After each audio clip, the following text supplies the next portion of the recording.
Welcome to the Pacific Research Institute Next Round podcast. I'm Tim Anaya, PRI's Vice President of Marketing and Communications, and I'm here with Matt Fleming, PRI's Communications Director. How are you today, Matt? Good. How are you? I am great. We're here for an episode, well, we didn't expect we would be recording this episode. This is the PRI All-Stars 2025 election preview, and we're surprised we're having this episode because, well, we weren't expecting an episode of this in 2025 because we weren't expecting a special election in 2025. And, we have the big question. It's a one-question election, whether voters will approve Gavin Newsom's new redistricting scheme in Prop 50. So as we tape this podcast today, we're 2 weeks out exactly from Election Day. So, Matt, bring our listeners up to speed here. Where do things stand? Where are we at with Prop 50 about 2 weeks from the election? If you are a fan of Prop 50,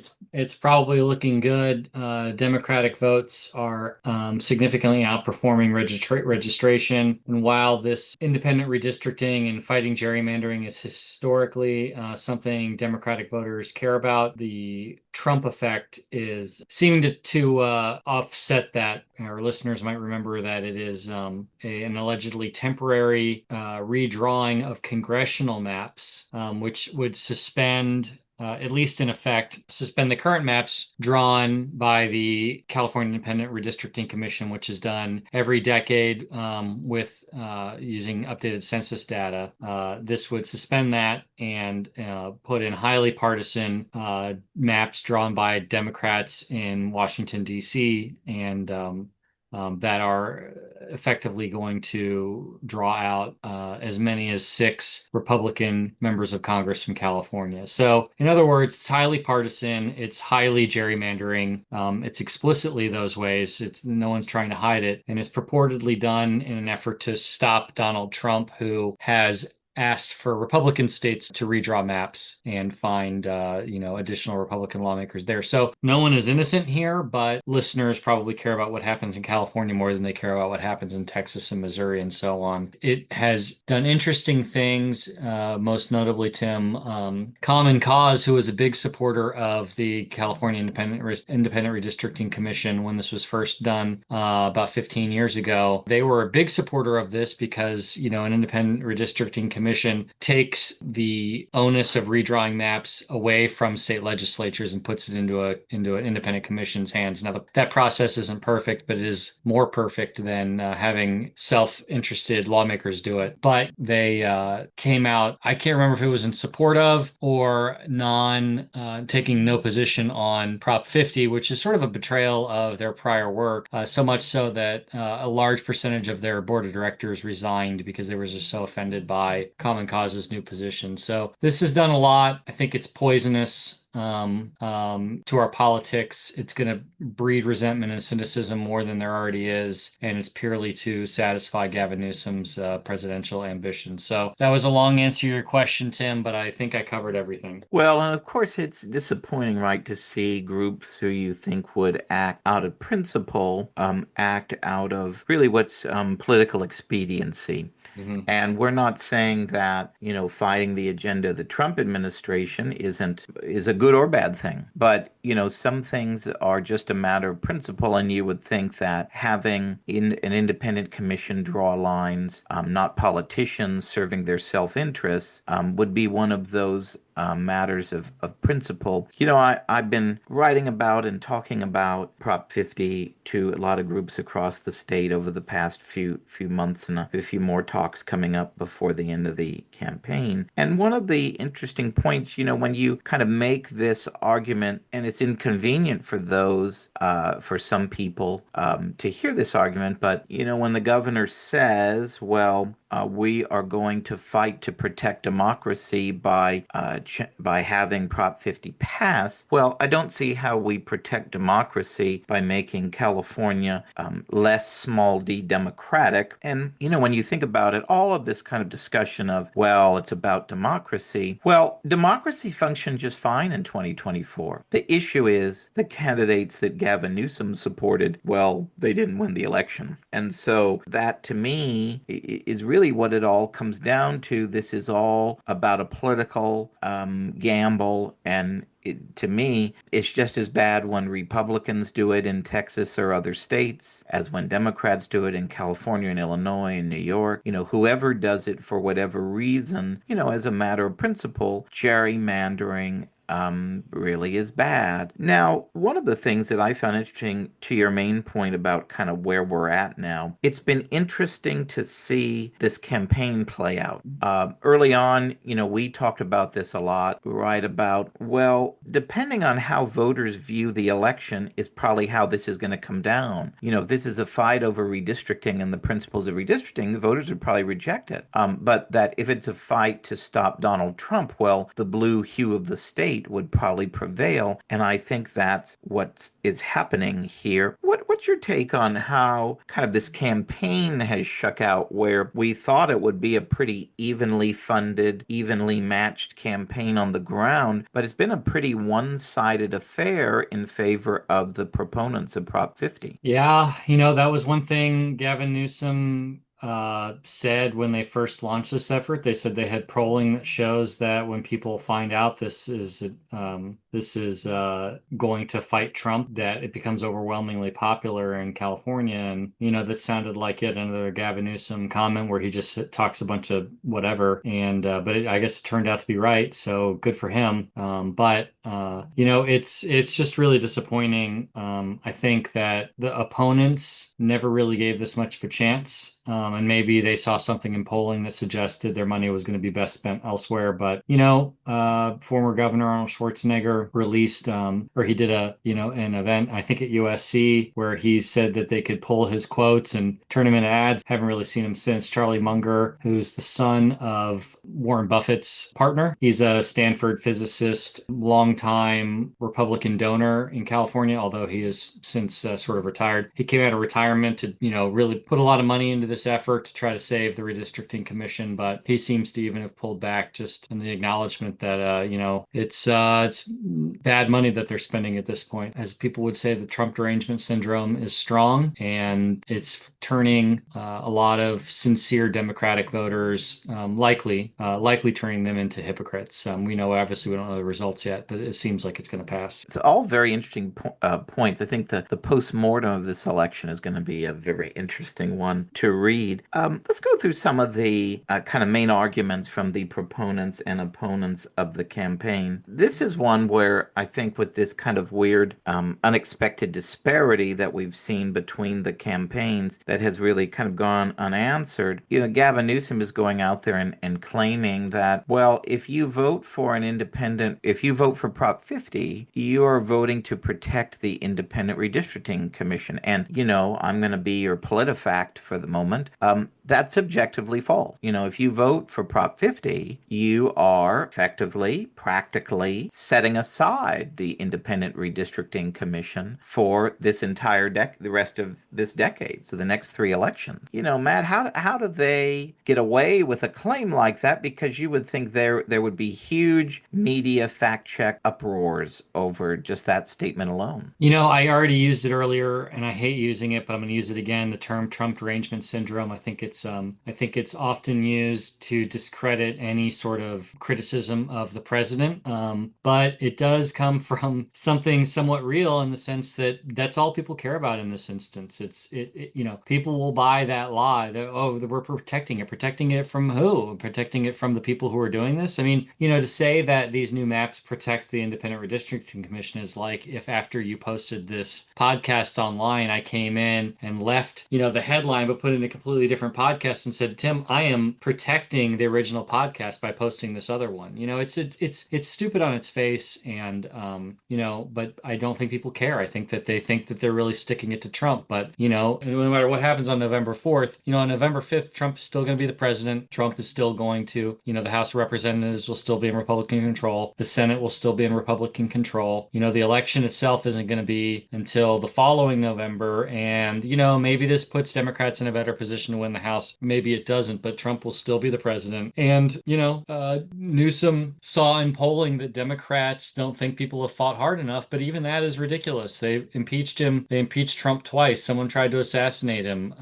They spent the entire last 2 years of his first term doing oversight investigations into him. He got sued several times. He got brought up on criminal charges. I mean, and some of those things may have had merit, some of them might not have. But my point is, like, I don't think there's been a lack of fighting him, and this is just one more thing. And over the last 6 years, we've seen a real erosion of norms from both sides. And this is just a furtherance of that. I want people to take a step back, take a breath, and realize that, like, one day Trump will be gone, but we're going to be left with the mess. And, I just wish people would wake up a little bit. Well, and I think all of this, it's a sign, everything about Gavin Newsom, write about it in my book and his, agenda, the California way. It's as much about attitude and performance as it is actual ideas. And I would argue, Gavin Newsom and everything he does, right, it's about the feels and the vibes that you want. He tried being on the 80% side of 80-20 issues, and that's not what people in South Carolina wanted. They wanted an angry partisan. And so we saw this shift, and Prop 50 is part of this angry shift. And really, at the end of the day, Democrats still have not, anger is only going to get you so far. You need to present a coherent governing vision that will earn you the trust of sufficient voters that they lost in the last election and in preceding elections to win back the majority in Congress. And they still have not done that. It's just kind of anger and these kind of performative actions. And it's going to take a lot more than this. You might feel good about it, but is it really going to get you on the road to the majority in 2026? The other interesting point, of course, is that whatever happens on election day, you're not going to stop Trump, because at the most, this action would serve as a wash with the impact of the redistricting action in Texas. There are other states going on, Indiana, Kansas, states like those, North Carolina, where it's estimated, even with Prop 50 passing, Democrats are still going to lose on paper. They're going to be down, another 8 or 9 seats. And then if the Supreme Court strikes down the Voting Rights Act, which is is very plausible, if you're reading the tea leaves of their court hearing last week, that could have a huge impact on line drawing, and it could net another 15 to 20 seats for the R's. So that issue, right, of we're going to stop Trump with this, again, it might make you feel good, but you're not really going to. Other thing, here's the flip side of this, Matt. This week, R's who are way down in this campaign. Now, granted, there hasn't been a lot of polling done in the campaign. The yes vote in the most recent polls is like in the low 50% range. A little too close for comfort, but way ahead of the no vote. And certainly if you go in the early returns of who's returning ballot, you're going to have that. Ours now apparently are coming out, and they're thinking about making a direct appeal about Donald Trump to GOP voters in the final weeks of the campaign. And I feel like, isn't this just catnip to those who want to fight Trump? Isn't this exactly what they're looking for? I would think this is the exact opposite of what they should be doing in the final weeks of the campaign. How do you weigh this idea of whether Republicans should fully lean into Trump in their final campaign in these final weeks? If they're thinking that, it probably suggests that they're seeing polling too that this thing is not doing well. I would say that, it probably can't hurt, because if it's going to lose, it's going to lose. Maybe the president could come in and, inspire Republican enthusiasm and turnout, but, it doesn't do anything to undercut Newsom's argument that this would be stopping Trump, or this has, this will be hurting Trump. So to have him come here and campaign against it, I think would probably have a negative effect just by virtue of what the campaign's all about. But at this point, if it's losing, who knows? Maybe it could work. Well, we shall see. So let's get our crystal balls out and look at the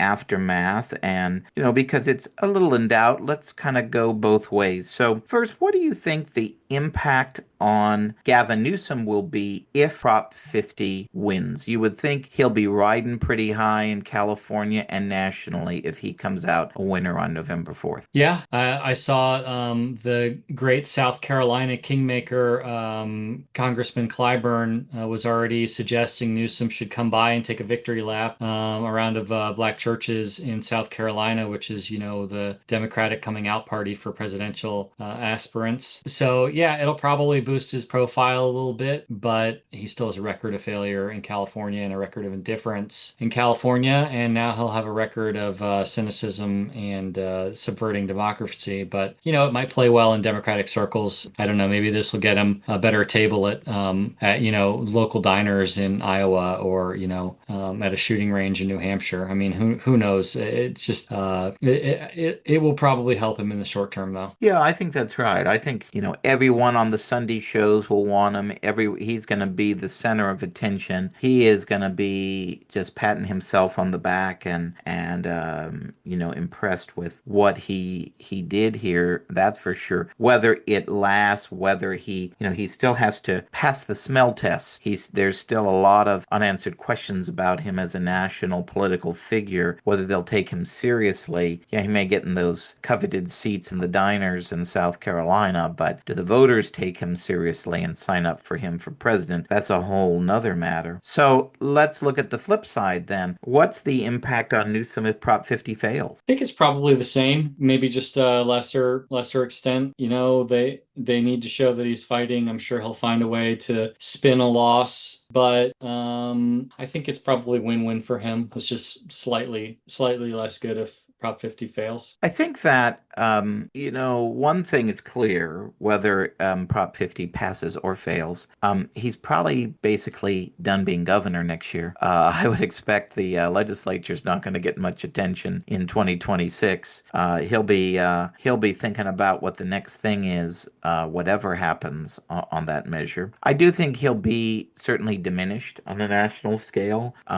There's something too, right? You've promised all of these things, but you can't actually deliver. And there are some voters, right, who just love someone who's going to scream and shout and wave the flag and all of that. But, there are voters who are looking for a proven winner. And I think that if he doesn't win on Prop 50, despite all the talk, it's certainly not a helpful thing for his national ambitions in any way. Finally, as we kind of close our discussion of Prop 50, what's the impact on California policy after a Prop 50 victory? I see that you could have a couple of things. Certainly number one, the point that we made earlier, right, about the independent commission, if Prop 50 passes, I think you can expect that a Nancy Pelosi and Zoe Lofgren and people like that who've hated the independent redistricting commission from the start, they're going to make a concerted effort. I don't know what year, could be 26, could be 28, 30. They're going to make a big effort to try to repeal the independent commission altogether, because do you really think they're going to sit back in 2032 and say, well, we're okay to go back to fair redistricting for this decade? Because as you know, if you went back to fair redistricting next election, Democrats could lose 5 to 6 seats or more. Remember, we're probably going to lose seats in Congress as a state, and a fair drawing of the maps, certainly, these 5 or 6 seats they're going to gain this time, most of them would disappear under a fair map. The other thing, right, of course, is what's the legal ramification? We may be going through all of this, but we're soon going to have a very lengthy legal battle over independent redistricting and the lines in Prop 50. And surprisingly, these lines that voters may or may not approve on November 4th, well, they may be on hold while court cases continue at the state and federal level. Yeah, I think that's all about right. It'll be interesting to see if there are legal challenges to Prop 50, if the Trump administration just fights California or if it fights Republican states too. But I think you're right. I mean, he's checked out. He's going to continue to be checked out, whether Prop 50 passes or not. Gavin Newsom is going to run for president, and and that's going to be a singular focus. It's going to be just like the last 6 years, but worse. And I think that it spells the end of the Independent Redistricting Commission if it passes, because Democrats want control in the state house. And when this passed before, Republicans mattered in the state house. Now Republicans don't matter. There's Democratic supermajority, and they could basically do whatever they want, pass the most partisan maps ever, and then get on their high horse about how they want campaign finance reform and redistricting reform and blah blah blah. Not to sound cynical about it or negative, but this is one that bothers me deeply. My friends, Matt Fleming has no cynicism when it comes to politics. Uh, None. so let's move away now from California. We're not the only ones having a consequential election on November 4th. There are kind of three other big elections that are going to be happening. First, of course, there are two big gubernatorial races. There's a race for governor of Virginia, and there's a race for governor of New Jersey. The Virginia governor's race looks like the Democrat is a little bit favored at this point, though there's a very interesting attorney general's race where Democratic candidate was caught sending text messages hoping for, a not pleasant end for one of his political rivals and the rival's children. And that may have actually saved the reelection prospects of Jason Mirar as the Republican Attorney General who's running for reelection. There's another hot race in New Jersey where the Republican and the Democrat are in a pretty close race, and the enthusiasm is really with the Republican there. So, if you're looking for a surprise on election night, that's the one that I would have on my bingo board. But the real wild one is the campaign for mayor of New York City, and we have the potential, all the theater of the race notwithstanding, we won't get into that, but if we believe the polls, Zoran Mondami, who is basically a communist, is going to become the next mayor of New York City. Matt, do you really think, what do you think it would mean for New York, the greatest city in the world, to elect basically a communist as the mayor? And what's it going to do for all the kind of AOC Sanders agenda, single payer, rent control, all these other kind of left-wing initiatives that many in California promote? Are we going to get a fresh push for these, or is Zoran Mondami just going to become everyone's favorite political punching bag? I think it's a little bit of both. A newly elected politician always gets a little bit of a grace period, right? Like they'll implement, to the extent that the city council will let him, he'll implement a bunch of crazy ideas. And then there's always time to see if those things pan out. But like his example of wanting to provide free buses for everyone, not only is that bad on its merit, but the similar programs have failed elsewhere, which is kind of the irony of these fresh ideas that he allegedly has, is they're ones that have failed elsewhere. But you can't tell his supporters that. I think it's a fun race to watch. I don't know if you saw this, but there's a Republican running, and I guess he apparently started the Guardian Angels back in the 70s or 60s or something. That's right, a long time Long ago. time ago, yeah. And there was one, they just had a debate, and there was one moment where the moderator asked the three candidates how they get around, and Mamdani said something like, Uber and cabs, and Cuomo said something similar, and then Curtis Lewa, yeah, he said I don't take cabs. If you remember, the Gambinos and Gotti family tried to assassinate me in the back of a cab, and so I don't take one anymore. And I think that just speaks to what an insane race it is. You have a guy that was tried to kill. He started a vigilante group and was almost killed by mafia crime bosses.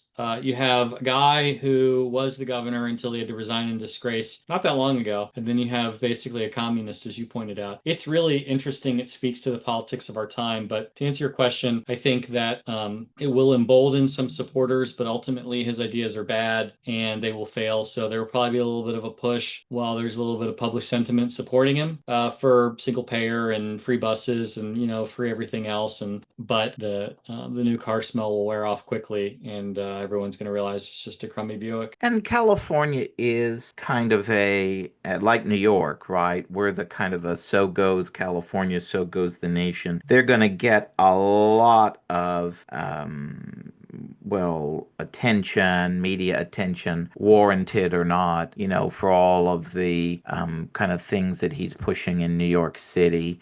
Also, kind of unsaid in all this is he, as a candidate, is it really his platform that's appealing to people? Or is it, he's an incredibly good communicator, very personable, very appealing? And so, is it more his personal appeal that has won him the race here rather than, an embrace of his let's return to communism for all agenda? So as we close here, I thought it'd be fun. The next big race we're not voting on yet, and we're not going to vote on for about 8 months. But the 2026 California governor's race is starting to come into full bloom. And, it has been really highlighted by well, she calls herself the front runner, Katie Porter. I don't know that you're really the front runner when you're at like 18% in the polls. Really undecided is the front runner at like 40%. And, well, she has been caught in some terrible media moment, and some terrible footage was released showing her as what she was, one of the worst bosses in Congress. And you typically never want to be one of the worst bosses in Congress because, Matt, as you and I know, what's the first thing that happens when you get together with staff who've been in the building a long time or maybe have retired? They remember all the stories, the bad stories, and the crazy things that the people they worked for did. Those things never go away. So you really should, if you want to become a politician, think twice about how you treat your staff. Maybe you should treat your staff well. In a normal political era, Katie Porter's answers, what we saw in that interview with Julie Watts, the video that we saw of her screaming at her staff and throwing vulgar expletives at the staff, would be kind of disqualifying. Campaign would be over before it began. What do you make of it? I think it's, have people really focused on this race yet? Is this going to be a major thing when we come down to voting next June, or is this an early blip that maybe she can get over? I think she's probably going to get over it. I haven't seen any polling that's come out since it happened, but I think it's really big with Sacramento political type. I just don't know that it's that big among voters. I mean, I could be wrong, but I see this as being something she could get past. It's clear that she doesn't really have a whole lot of friends. It's clear that people are trying to take her out. And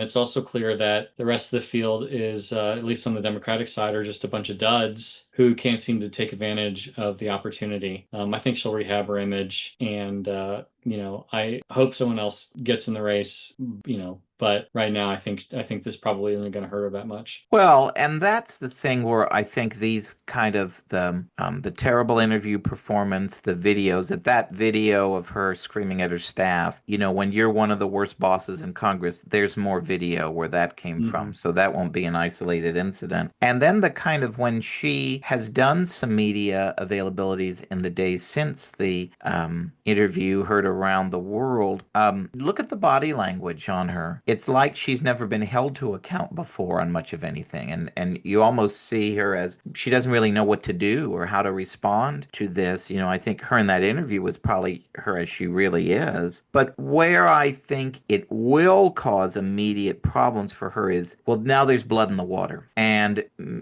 candidates who maybe had written off the race, or candidates who were kind of weighing their pros and cons of getting into the race, are going to be more likely to get in. Of course, we've all been waiting on whether the businessman developer Rick Caruso is going to get in the race. We're seeing popping up in the last couple of weeks, because why not? Tom Steyer is thinking, kind of kicking the tires around about getting in the governor's race. And of course, there's the big candidate we're waiting for is our United States Senator Alex Padilla. And the rumors are that he's going to get in the race and would probably be the front runner, become the front runner when he enters the race. There's also rumors that the Lieutenant Governor, Lainey Konalakis, who dropped out of the race, is thinking about getting back in the race. So what do you make of all of these people? Do you think we're going to have a late entrant? And if not those people, who else might be getting in? I think we probably will. I think we probably probably will. I think Tom Steyer is already, pretty much considering it. If I had to guess, I'd say he's probably waiting till after Prop 50 to try to not fight the messages coming from Prop 50. He can boost his name ID. All these people could boost their name ID now by supporting it. So why get in the race and detract from that when you can just look like an outspoken advocate? I think he's going to definitely get in. He seems to really think he's worthy of higher office. He's, terrible. I'd love to see a businessman, but he doesn't seem to be a very good businessman. He's a businessman who seems to hate business, even though it's been very good to him.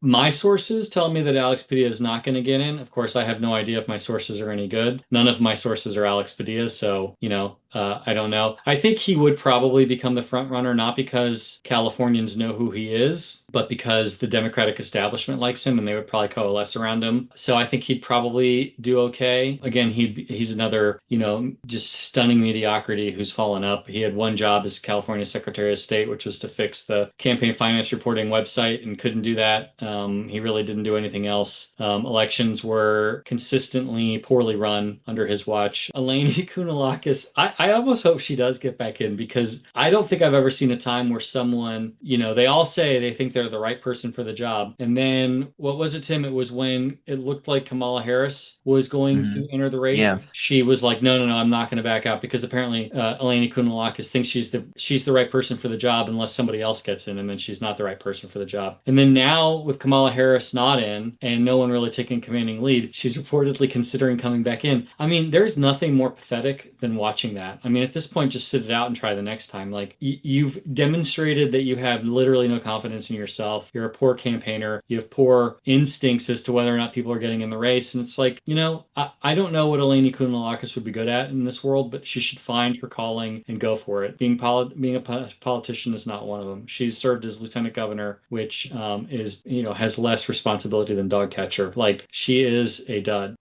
So anyway, I'm happy to go through and continuing talking bad about some of these candidates. It really is, like, not to be cynical again, Tim, and not to filibuster you, but there's a reason why no one's standing out. I mean, part of it is because California's a hard state to campaign in and to build name ID in, but all of these people are bad at their current jobs, and they were looking for a job promotion. It's entirely unearned, but one of these mediocrities is going to be the next governor, and it's really disappointing because we've already suffered through 6 years of the worst governor we've had in modern history. I mean, Jerry Brown wasn't great, but he at least governed the state and tried to fix problems. Gavin Newsom literally does everything through his lens of running for president, and nothing has gotten better under his watch. At best, things have stagnated, but most things have gotten worse. And, someone is just trying to assume that legacy of failure and keep running with it. And it's just, I don't know. It's so sad. Well, what would be silly, of course, is you got out when there's been no campaign. I mean, no one's even leveled an accusation or asked you a tough question, and you get out when there's been no campaign, and now you're going to get back in. I mean, it would just be very silly.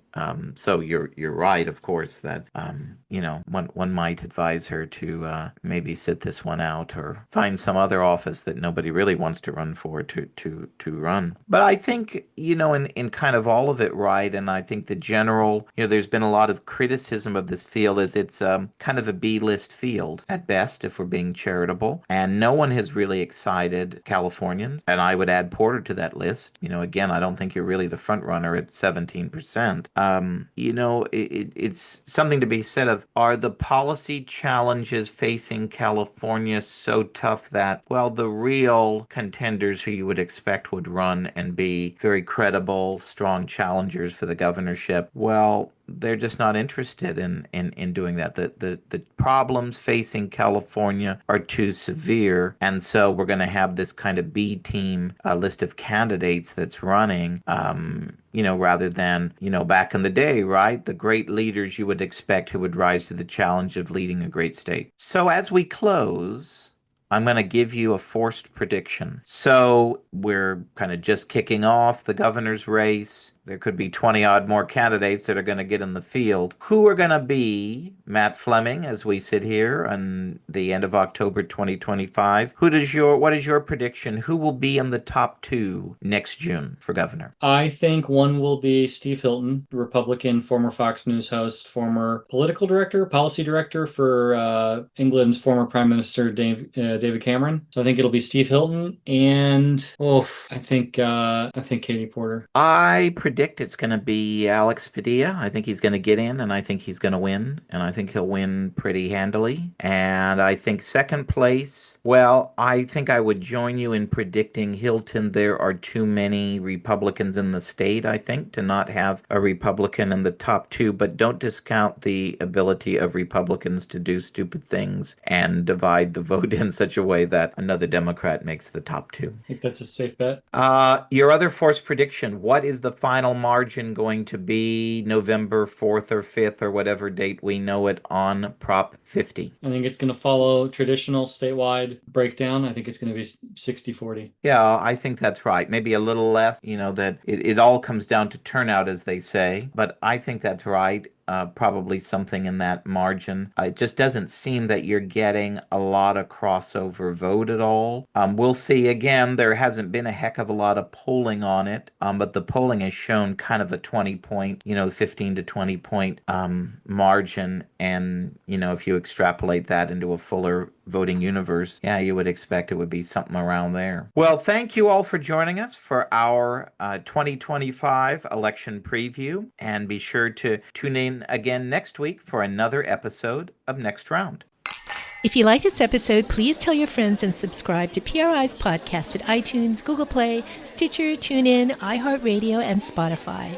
And when you're on these platforms, don't forget to give us a big 5 stars. If you don't subscribe to any of these, you can still listen on PRI's YouTube page, youtube.com/Pacific Research 1. That's the number 1. Thanks for listening. I'm Rowena Ichon. Hope you'll come back again for Next Round with PRI.